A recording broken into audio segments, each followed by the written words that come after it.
I think often people think leadership can be very transactional and there's not consideration for who people really are. But I see people for who they are. And I think it's a hallmark of not just my leadership, but also in the work that I do as a chief diversity officer. My fuel is understanding who people are and making people feel seen. And I think that was honed very early, or I caught the bug for that when I was very young. And I think it's a through line in my leadership to this day.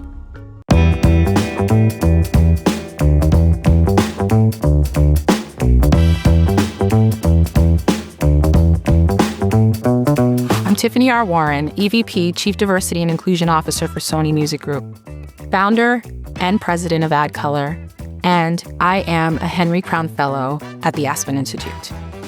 One lesson I've learned is find your nerve.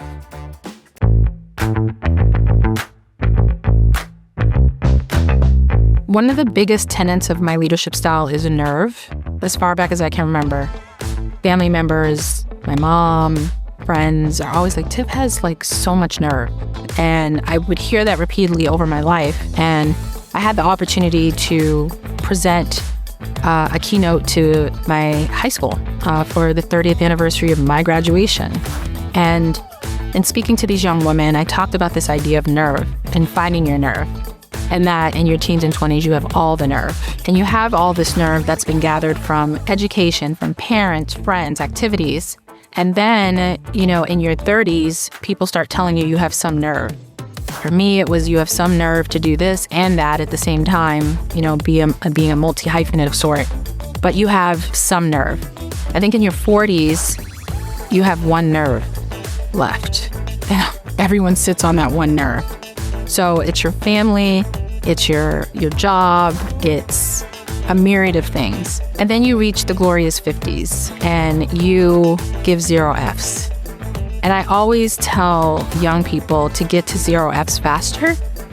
Being in the 0 Fs era, even being in the all the nerve era, they're both sweet. You're finding the nerve to figure out what you want to do and be in life. And more specifically, having the nerve to be you, particularly if you are someone who has dimensions of difference.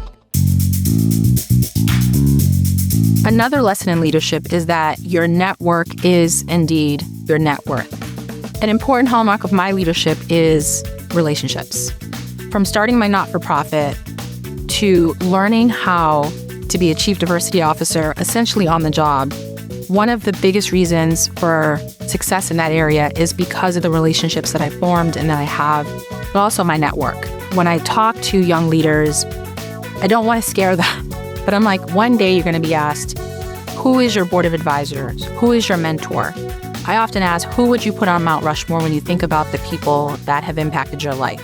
I learned very early on about peer mentoring when others were talking about you had to find someone who was several levels above you to make a difference in your life.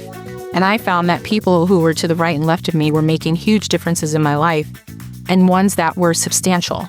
And so when you think about your village, certainly what comes to mind is not curating it based on superficial reasons, because that never ends well, but curating it from a place of directing it from the heart, choosing people to be in your village and in your life that have an impact on you, sometimes in intangible ways. And then you'll find as you get along in your career, and certainly when you're in a certain stage of your career, if you've curated it well, it will sustain you for the rest of your life. It sounds really simple, but it can be very easy to forget who you are when there's so many things at your fingertips to make you appear to be larger than life and appear to be a strong leader. I think it's important to work on the different tenets that it takes to be a strong leader, and I think it's important to fail forward, and I think it's important to make mistakes but pick yourself up again. All these things add to the texture of who you are as a leader, and if you skip that step, then you can be looked at as a leader, but do you really feel that you're a leader? So my biggest advice to young leaders, my mentees, and again, peer mentoring, family, friends, is it's okay to be exactly who you are. You're enough.